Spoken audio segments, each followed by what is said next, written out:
Happy birthday, Thaddeus McCotter. I wish I could have told you this in person last Thursday at your birthday party in Livonia, but apparently there was a mix-up with my invitation. I called in my RSVP and was told I could bring friends and camera, but when I arrived, the story was much different. Your chief of security had called the police before I got there, and they led me off the property, which begs the question, how much are you paying your chief of security and his staff if they need to call the police to keep away one man with a question? When I returned home, I discovered the source of the mix-up. Randall Thompson had called from your campaign committee to tell me I was not welcome because I was a candidate running against you. I was told the same thing last year by Chris Gravel, your campaign manager at the time, but he also said I could meet with you if I dropped out of the race. In retrospect, perhaps I should have taken him up on his offer. I was only running against you in hope of talking to you in person, but apparently you didn't feel it was necessary to meet with constituents even once to be reelected. And apparently you were right.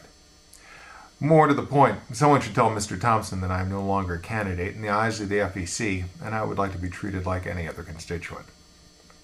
But the real irony of all this was I wasn't able to give you your birthday present, a stack of petitions asking you to review your policy on town hall meetings and public appearances, and revising them in such a way that would prevent such mix-ups in the future.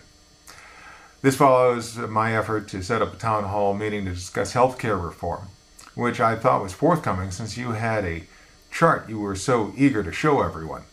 However, this meeting never came about because, as I was told by your scheduler, Melissa Garcia, that you don't accept requests for town hall meetings from constituents or release your scheduled public appearances when you return to the district, choosing instead to call people at random so they can listen to questions that have been screened by your staff.